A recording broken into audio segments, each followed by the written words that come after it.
In considering America's war in Iran, I return to the ground I laid long ago.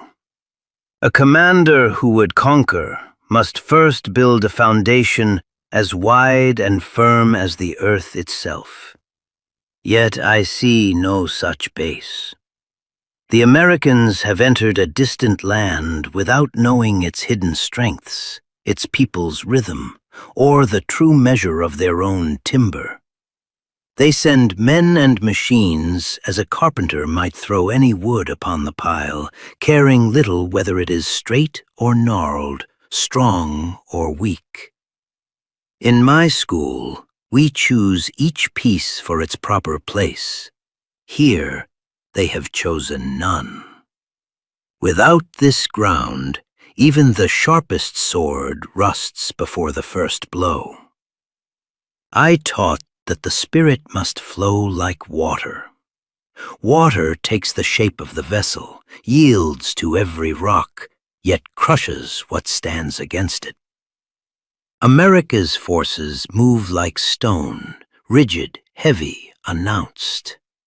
They fix their gaze on maps and screens, while the enemy slips around them as water slips through fingers. In the water book, I said, "When the foe hesitates, crash upon him. When he moves, flow with him." Instead, they hesitate, announce their strikes, and wonder why the opening closes. Their footwork is loud, their grip too tight. They have forgotten that the long sword and companion sword must work as one, distant reach and close work together. Here they wield only distance and wonder why the narrow streets of the enemy swallow them. Fire is the heart of combat. Fire does not pause or doubt, it consumes. I taught 3 ways to seize the initiative. Strike first, strike the instant the enemy commits, or feint and crush. America seems caught in the middle way, neither seizing nor flowing, only feeding the flames of its own hesitation. In large-scale battle, the same fire rules. One who masters it beats 10. 10,000 beat 100,000. Yet I see their spirits scattered, divided by politics, by screens, by fear of tomorrow's news. A warrior who looks at his own sword, his own hands, his own feet, cannot see the enemy's heart. They strike hard but without rhythm, and rhythm governs all things. From the Wind book, I studied other schools so I might discard their errors. Iran fights as some ancient schools fought, with cunning, with the ground itself, with patience born of knowing it cannot win by numbers. America dismisses these ways as weak, yet the true strategist knows every path has its virtue and its limit. To scorn the enemy's way is to blind oneself. I do not name their school, only say this: the warrior who believes his own way alone is complete has already lost. At last comes the void.